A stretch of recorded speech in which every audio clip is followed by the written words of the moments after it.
లక్ష్యమును జీవమును ఆధారము నీ వాక్యము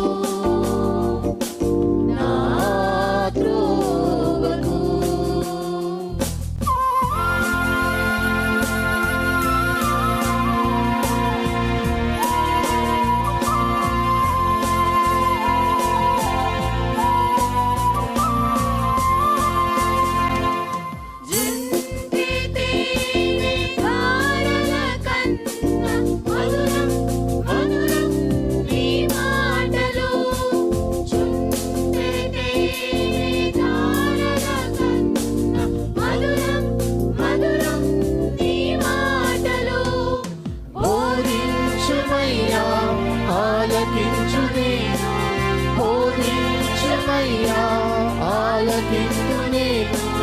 అనుసరింతునయ్యా ఆత్మశక్తితో, అనుసరింతునయ్యా.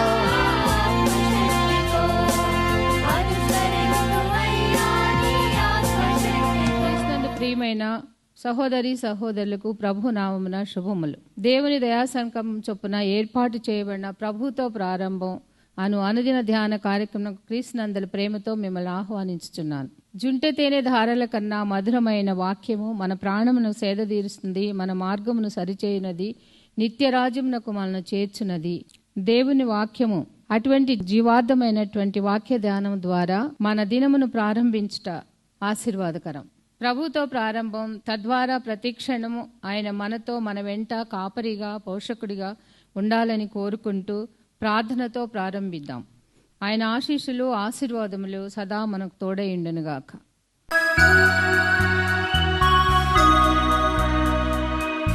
యేసుని ప్రేమను నీ మారకను నిప్పుడు దలచవేయో మనసా, వాసిగనాతని వరనామంబును, వాసిగనాతని వరనామంబును వదలక పొగడవేయో మనసా.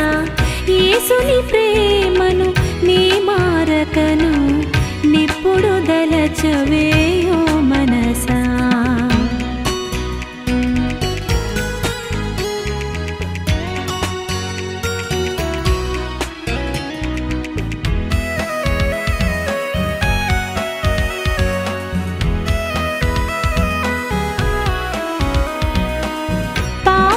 కొరకై ప్రాణము బెట్టిన ప్రభుని నదలచవేయో మనసా, పాపుల కొరకై ప్రాణము బెట్టిన ప్రభుని నదలచవేయో మనసా. శాపమునంతయు జక్కగా నోర్చిన శాంతుని పొగడవేయో మనసా. యేసుని ప్రేమను నీ మారకను నిప్పుడు దలచవేయో మనసా.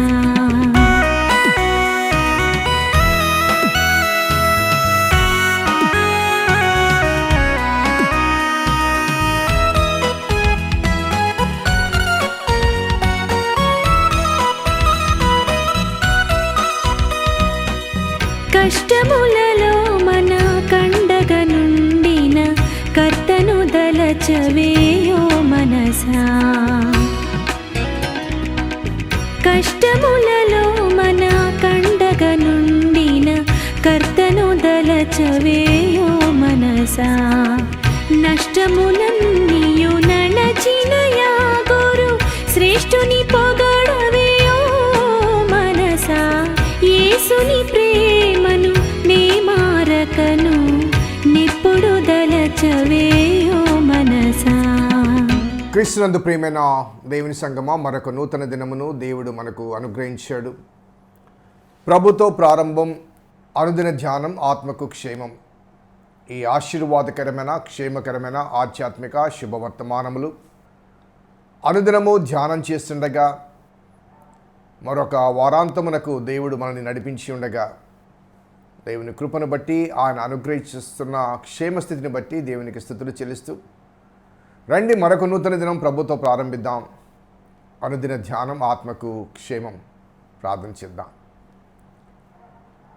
కృపగల దేవా, దయగల తండ్రి, మీ పాదములకు స్తోత్రము చెల్లిస్తున్నాం నాయన. మీ ఉచితమైన దయా సంకల్పాన్ని బట్టి మమ్మల్ని ప్రేమించి మీరు మాకు అనుగ్రహిస్తున్న ఈ క్షేమకరమైన శుభ వర్తమానములు బట్టి స్తుతులు చెల్లిస్తున్నాం. దావీదు జీవిత అనుభవాల నుంచి కొన్ని సాక్ష్యాలు, అదే రీతిగా ప్రవచనాత్మకంగా ఆయన పలికిన కొన్ని పలుకులు, మరి ఆయన కుమారుడు యేసుక్రీస్తునందు నెరవేర్చబడిన ఆ ప్రవచనాత్మక అంశములు మేము నెమరు వేసుకుంటుండగా నీ కృప మాకు అనుగ్రహించమని, ఆ జ్ఞానోపదేశం దయచేయమని మా రక్షకుడిని యేసు నామమున అడిగి వేడుకొంచున్నాం తండ్రి, ఆమెన్. స్నేహితులారా, దావీదు వ్రాసిన ఆ కీర్తనలోంచి కొన్ని కీర్తనలు ప్రవచనాత్మకమైన కీర్తనలు అని గతంలో ఒకసారి జ్ఞాపకం చేశాను. దావీదు కాలంలో నెరవేర్చబడని కొన్ని అంశాలు, ఆ తర్వాత కాలంలో దేవుని కుమారుడు స్వయంగా దావీదు కుమారుడుగా జన్మించి నెరవేర్చిన అనుభవాన్ని. ఒక ఎగ్జాంపుల్ చెప్పాల్సి వస్తే, నీ రాజ్యము శాశ్వత కాలం ఉంటుందని చెప్పాడు దేవుడు. మరి దావీదు తర్వాత సొలొమోను తర్వాత రాజ్యము రెండుగా విభజించబడింది. 2 గోత్రాలతో ఒక 200 సంవత్సరాలు పరిపాలించారు. ఆ తర్వాత పరాయి పాలన, బానిసత్వం. నేటి వరకు మరలా ఇశ్రాయేలు వంశంలో ఆ దావీదు సింహాసనం అనేది నెరవేర్చబడలేదు. కానీ ప్రవచనాత్మకంగా ఆలోచిస్తే దేవుని కుమారుడు స్వయంగా దావీదు కుమారుడుగా జన్మించి సమస్త మానవాళి పాపపరిహార్థమై దేవుని గొర్రెపిల్లగా బల్యర్పణ గావించబడి శిలువ మరణం చెంది మృత్యుంజయుడు లేచి నిత్య రాజ్యాన్ని స్థాపించాడు. సో నీ రాజ్యము శాశ్వత కాలముండుననే ఈ మాట శాశ్వతమన్నా నిత్యమన్నా ఒకటే కదా. నిత్య రాజ్యాన్ని మనకు అనుగ్రహించాడు. సో అది ఆనాడు దావీదుకు తెలియదు, అది భవిష్యత్తులో జరగబోయే ఇలా జరుగుతుందని. కానీ మనకు తెలుసు ఇలా జరిగింది అని. అదే రీతిగా ఈ కీర్తన కూడా 21వ కీర్తన కూడా మొదటగా మనం ధ్యానం చేసినప్పుడు దావీదు జీవితంలోని కొన్ని అనుభవాలు అనే భావనతో మనం ధ్యానం చేశాం. కానీ ఒక్కొక్క వచనాన్ని మనం ధ్యానం చేస్తూ పోతుంటే ఈ కీర్తనలు కూడా చాలా అంశాలు ప్రవచనాత్మకమైన అంశాలు. అవి నేటి కాలానికి అవి ఒక ప్రబోధాలుగా ఉన్నాయని, మరి ఆనాటి దావీదు కాలంలో ఇది మర్మముగా ఉండవచ్చు. ఆ మర్మాలు దావీదు నోటి వెంట ఆనాటి ప్రజలకు వినిపించబడ్డాయి. ఈరోజు ఆ మర్మములు రియలైజ్ అయినాయి. ఆ వాస్తవాన్ని ఆ దృక్పథంలోంచి, ఆ కోణంలోంచి ఈ కీర్తన కొనసాగుతుంది మనకు తెలియకుండానే.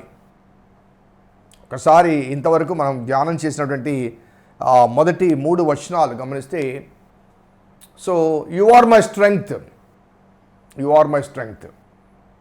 సో ప్రవచనాత్మకమైన దృక్పథంలో, ఒక ఆధ్యాత్మిక కోణములో ఈ మాటలు మనం జ్ఞాపకం చేసుకుంటే, మనుష్యుడు పాపములో నుంచి విడిపించబడలేడు. It is impossible for any human being to come out of the influence of the sin and Satan. అపవాదిని జయించలేడు, అపవాది యొక్క ప్రభావాన్ని నుంచి బయటికి రాలేడు. కాబట్టి మనిషి మరణాన్ని బలవంతంగానైనా స్వాగతించి మరణపు అనుభవంలోకి వెళ్ళవలసి వస్తుంది. కాబట్టి దేవుని కుమారుడు దావీదు కుమారుడుగా జన్మించి ఆయన శక్తిని మనకు అనుగ్రహించాడు. ఆయన శక్తి చేత మనము పాపదాస్యములోంచి, అపవాది కుతంత్రాల నుంచి విడిపించబడే అవకాశాలు ఉన్నాయి. అందుకే నీ రక్షణను బట్టి అతడు ఎంతో హర్షిస్తున్నాడు. సో దేవుడు మరి తన కుమారుని యేసుక్రీస్తు ద్వారా సాతాను యొక్క ఆ తలను చితకగొట్టి మరణ ముళ్ళును తుంచివేసి మన పక్షమున యుద్ధమాడి మనకు రక్షణ అనుగ్రహించాడు. కాబట్టి ఆ రక్షణ బట్టి, ఆ రక్షణలోనికి వచ్చిన వారు, ఆ రక్షణ స్వాగతించిన వారు, రక్షణ కొనసాగుతున్న వారు హర్షిస్తాడు. అటువంటి వారు అనగా అలా దేవుని చేత రక్షించబడి సమర్పించబడిన వారి మనోభీష్టాలు సఫలపరుస్తాయి. ఎందుకంటే అతని మనోభీష్టము దేవుని మనోభీష్టము ఒకటిగా ఉంటాయి. కాబట్టి అప్పుడు అతని నోటి వెంట వచ్చే ప్రతి ప్రార్థన దేవుడు మానక అంగీకరిస్తాడు, ఆలకిస్తాడు. ఎందుకంటే ఆ ప్రార్థనలో భౌతిక అంశాలు ఉండవు, పరలోక సంబంధమైన ఆశీర్వాదాల కొరకైన విజ్ఞాపన ఉంటుంది. సలోమి వచ్చి యేసేను చివరిగా ఒక ప్రశ్న వేస్తుంది, అయ్యా నీ రాజ్యంలో నా కుమారుడు కుడివైపున ఎడమవైపున ఇద్దరు ఉండాలి అని విజ్ఞాపన చేస్తే నేను పొందబో శిక్షను, లేకపోతే నేను తాగబో గిన్నెలో వారు తాగుతారంటుంది. ఒక తల్లిగా ఒక తండ్రిగా నీ బిడ్డలు పరలోక రాజ్యంలో అలా ఉండాలని ఏనాడన్నా మనము కోరుకున్నామా, ప్రార్థించామా? ప్రభా నా బిడ్డలు ఈ లోకంలో ఏమి కావాలి, అది కావాలి, ఇది కావాలి అని చెప్పేసి వాటి గురించి ప్రయాసపడ్డాం, ప్రయత్నం చేశాం. ప్రభా నా బిడ్డలు పరలోకంలో నీ దగ్గర ఉండాలయ్యా అంటూ ప్రార్థించిన అనుభవాలు ఒక తల్లిగా ఒక తండ్రిగా మనకున్నాయా? ఒకసారి మనం ఆలోచించాలి. ప్రార్థనలు సఫలపరుస్తాడంటే పైనున్న వాటిని వెతికినప్పుడు, నీతిని రాజ్యాన్ని వెతికినప్పుడు ఆ ప్రార్థనలు సఫలము చేయబడతాయి. మరి ఆ పరిస్థితుల్లో ఎప్పుడైతే మనము సమర్పించబడతామో ఆ సమర్పణలో మార్పు ఉంటుంది కనుక, మారు మనసు ఉంటుంది కనుక శ్రేయస్కరమైన ఆశీర్వాదాలతో మనల్ని ఎదుర్కొంటాడు. అనగా రక్షించబడిన విశ్వాసిగా మనము దేవునికి సమర్పించబడి పరలోక సంబంధమైన ఆశీర్వాదాలను కాంక్షిస్తూ వాటి గురించి మనం ప్రార్థన చేస్తే అవి మనకు అందించడానికి ఆ పరలోకపు తండ్రి మన కొరకు ఎదురు చూస్తూ నిరీక్షిస్తూ ఎదుర్కొంటాడు అని. ఈ భౌతిక అంశాల పరిధిలోంచి పరలోక సంబంధమైన భాగ్యాన్ని ప్రార్థించినప్పుడు అవి ఇవ్వటానికి ఆయన ఆ తప్పిపోయిన కుమారుడి దగ్గర తండ్రి ఏ రీతిగా పరిగెత్తాడు ఆ రీతిగా ఎదుర్కొన్న అనుభవాన్ని ఆ ఆశీర్వాదం ఇవ్వటానికి. భౌతిక ఆశీర్వాదాలు ఒకనాడు మనం విడిచిపెట్టాలి, కానీ శ్రేయస్కరమైన ఆశీర్వాదం అంటే శాశ్వతమైనది, నిత్యమైనవి, ఆ పరలోక సంబంధమైన స్వాస్థ్యం. అది వారసత్వంగా మనము పొందేది కాదు, వ్యక్తిగతంగా ప్రభువులో మనం కొనసాగినప్పుడు కలిగేది. సో ఈ క్రమంలో మరి అతని తల మీద అపరంజి కిరీటము నీవు ఉంచి ఉన్నావు అంటూ మరి ఈనాటు మనము ఎన్నుకున్న వాక్య భాగం 4వ వచనం చూడండి. ఆయుష్ నిన్ను ఇమ్మని అతడు నిన్ను వరమడగగా నీవు దాన్ని అతనికి అనుగ్రహించి ఉన్నావు, సదాకాలం నిలిచి దీర్ఘాయువు నీవు అతనికి దయచేసి ఉన్నావు. ఈ క్రమములో ఈ వచనాన్ని ఆ తదుపరి ఆ వచనాలు కూడా మనం ధ్యానం చేస్తే, ఆయుష్ నిమ్మని అతడు నిన్ను వరమడగగా నీవు దానికి అతనికి అనుగ్రహించి ఉన్నావు, సదాకాలం నిలిచి దీర్ఘాయువు నీవు దయచేసి ఉన్నావు. మనకు ఆయుష్ అనగానే హిజ్కియా ప్రార్థన జ్ఞాపకం వస్తుంది కదండి. నీ ఇల్లు చక్కబెట్టుకుంటే అయ్యా నేను ఎంత యథార్థవంతుడిగా ప్రార్థన చేశాను, జీవించాను, ఒక్కసారి జ్ఞాపకం చేసుకోమంటూ కన్నీళ్ళు విడిస్తే అతని ఆయుష్ 15 సంవత్సరాలు పెంచబడింది. సో ఈ దృక్పథంలో మనం ఆలోచిస్తాం, ఈ దృక్పథంతో మనం ఆలోచిస్తాం. దేవుని ప్రార్థన చేశాడు, ఆనాడే చనిపోవాల్సింది, ఆ జబ్బులో చచ్చిపోవాల్సింది. సో దేవుడు నా ప్రార్థన ఆలకించాడు, నన్ను కరుణించాడు, నా ఆయుష్ పెంచాడు, దేవుడు కృపను అనుగ్రహించాడు అనే భావన మనకు వస్తుంది. ఆ 15 సంవత్సరాల తర్వాత ఆ రాజు తిరిగి చనిపోయాడు కదండి. అలాగే లాజరు సమాధి నుంచి లేపబడ్డాడు. సో ఆ లేపబడ్డం అనేది దేవుని మహిమార్థమే జరిగింది. అదే రీతిగా పునరుద్ధానానికి జీవానికి ఆ మూలము ఆయనే అని ఆ వాస్తవాన్ని ఆనాటి ప్రజలకు తెలియచేయడానికి లాజరును సమాధిలోనికి పంపించాడు దేవుడు. He knows Lazarus was going to die. So ఆ క్రమంలో ఆ తర్వాత లాజరు తిరిగి చనిపోయాడు కదా. సో ఇక్కడ వ్రాయబడ్డ మాట ఆయుష్ నిమ్మని అతడు నిన్ను వరమడగా, లేకపోతే సదాకాలం నిలిచి దీర్ఘాయు అనే ఈ మాటలు భౌతిక సంబంధమైన ఎక్స్టెన్షన్ కాదు. అఫ్కోర్స్ దేవుడు ఆ రీతిగా మన ప్రార్థనలు ఆలకిస్తాడు, ఆరోగ్యాన్ని అనుగ్రహిస్తాడు. కానీ దేవుడు నిర్ణయించిన ఆ గడియ, నేను నిన్న కూడా ఒక దగ్గర చెప్పాను, మనకు మ్యానుఫ్యాక్చర్ డేట్ ఉన్నట్టుగానే ఎక్స్పైరీ డేట్ ఉంటుంది. The birth date and death date both are in the hands of God. So కారణాలు ఏమైనప్పటికీ, కారకులు ఏమైనప్పటికీ, కాలం ఏదైనప్పటికీ కూడా there is a day we need to leave this earth. This is not permanent. ఇది శాశ్వతం కాదు. శాశ్వతమైన మరో ప్రపంచం ఉంది. హెబ్రీ 11 ప్రకారం దేవుడు కట్టిన పట్టణం అది, దేవుడు కట్టిన పట్టణం. యోహాను 14 ప్రకారం అయితే మీకు నివాసములు కట్టబోతున్నాను, నేను వెళ్ళి తిరిగి వచ్చి నేనుండు స్థలంలో మీరును ఉండలాగిన మిమ్మల్ని మరలా తీసుకుని పోతానంటాడు. సో గాడ్స్ మ్యాన్షన్స్, దేవుని చేత స్వయంగా నిర్మించబడిన గృహాలు ఆ ప్రపంచం వేరు. అక్కడ ఇటువంటి తుఫాన్లు, యాగీలు, గీగులు ఏమి ఉండవు, వరద బీభత్సాలు ఉండవు, అసలు వాతావరణానికి సంబంధమైన ఏ అంశాలకు ఉండవు. అంతా దేవుని మహిమే. అటువంటి అనుభవాన్ని ఆ దేవుడు మనకు అనుగ్రహిస్తాడు. సో ఆయుష్ నిమ్మని అతడు నిన్ను వరమడగగా సదాకాలము నిలుచు దీర్ఘాయువు నీవు అతనికి అనుగ్రహిస్తున్నావు. 61వ కీర్తనలో కూడా ఒక ప్రార్థన ఉంటుంది, ఇమ్మని ఆ ప్రార్థన. ఒకసారి చూద్దాం. 61వ కీర్తన 5-6 వచనాలు.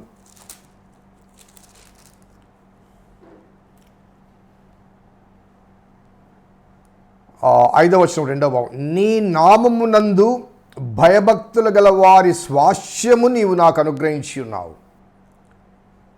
రాజునకు దీర్ఘాయువు కలగ చేయుదువుగాక, అతని సంవత్సరములు తరతరములు గడచునుగాక, దేవుని సన్నిధిని అతడు నిరంతరము నివసించునుగాక. వాట్ డస్ ఇట్ మీన్ చెప్పండి? నీ నామమునకు, నీ నామందు భయభక్తులు గల వారి స్వాస్యము, ద హెరిటేజ్. సో భయభక్తులు గల వారి స్వాస్యం ఎక్కడ ఉంది? మళ్ళా హెబ్రీ 11 మనం చదివితే ఆ చివరి అధ్యాయం, చివరి వచనం ఒక చక్కని మాట అంటాడు. మనము లేకుండా వాళ్ళు సంపూర్ణులు కాదు కాబట్టి దే ఆర్ వెయిటింగ్ అంటాడు. సో మనము లేకుండా వారు సంపూర్ణులు కాలేరు కాబట్టి వారందరూ వెయిటింగ్లో ఉన్నారు అంటాడు. సో దెర్ ఇస్ ఎ స్వాస్యం. సో అది భయభక్తులు గల వారికి దేవుడు నియమించిన స్వాస్యం. ఆ తీర్పు ప్రత్యక్షత వరకు పరదేశ్ అనేది స్వాస్యం మనకి. ఆ పరదేశంలో అబ్రహాము ఉన్నాడు. అబ్రహాము రొమ్మున లాజరు ఆనుకుంటా మనము యేసుప్రభువు వారు చెప్పిన వృత్తాంతాలను చూసాం. సో భయభక్తులు గల వారి స్వాస్యము. సో రాజునకు దీర్ఘాయువు కలగ చేయుదువుగాక. అదే రీతిగా అతని సంవత్సరములు తరతరములు గడుచునుగాక. మన సంవత్సరాలు ఎంతకాలం అండి? మ్యాక్సిమం 100 సంవత్సరాలు. తరతరములు అంటాడు, generation to generation. So we'll be seeing only ఒక 3 generations 4 generations ఏమో, మ్యాక్సిమం 5 generations. తరతరములు, 4 తరాలు 5 తరాలు అనే మాట లేదు ఇక్కడ, తరతరములు అనే మాట పడతాడు. అదే రీతిగా దేవుని సన్నిధిని అతడు నిరంతరము నివసించునుగాక. నిరంతరం అంటే ముగింపు లేనిది. ఎక్కడ? దేవుని సన్నిధి. అది ఎక్కడ? దేవుని రాజ్యం. సో ఆ రాజునకు దీర్ఘాయు అనే ఈ మాటలు, అదే రీతిగా ఇక్కడ ఆయుష్ నిమ్మని అడుగుగా అతనికి నీవు అనుగ్రహించిన సదాకాలం నిలిచి దీర్ఘాయు అనే మాటలని, ఇవన్నీ కూడా నిత్య జీవానికి సంబంధించిన అంశాలండి. నిత్య జీవానికి సంబంధించిన అంశాలు. దేవుని సన్నిధిని అతను నిరంతరం నివసించును గాక. Dwelling, it will be a residence. ఎవరికంటే యెహోవా యందు భయభక్తులు గల స్వాస్యము రాజును కంటే దావీదు రాసిన మాట. దావీదు వంశంలో వచ్చి పుట్టిన దేవుని కుమారుడు తన ద్వారా మనందరికీ ఇచ్చిన స్వాస్యం. అది తన ద్వారా మనందరికీ ఇచ్చిన స్వాస్యం. అపవాది ద్వారా మనకు మరణం వచ్చింది. దేవుని కుమారుని యేసుక్రీస్తు ద్వారా మనకు నిత్య జీవం వచ్చింది. అది నిరంతరము నిలుచు స్వాస్యం. అది ఆ స్వాస్యాన్ని మనకు అనుగ్రహించాడు దావీదు. ఆనాడు మర్మాత్మకమైన అంశాలు మనకు తెలియచేశాడు. ఈనాడు ఆ మర్మం మనకు బయలుపరచబడింది, వాస్తవం తెలియబడుతుంది. కానీ కాబట్టి ఆ మర్మాన్ని బయలుపరచబడిన అనుభవాల మధ్య అర్థం చేసుకుని, అవగాహన చేసుకుని ఒకసారి ఆలోచించుకోవాలి. ఆ స్వాస్యం పొందదగిన రీతిగా మనం ప్రవర్తిస్తున్నామా లేదా అని ఆలోచించాలి. ప్రార్థించేద్దాం. కృపగల దేవా, దయగల తండ్రి, మీ పాదములకు స్తోత్రము చెల్లిస్తున్నాం నాయన.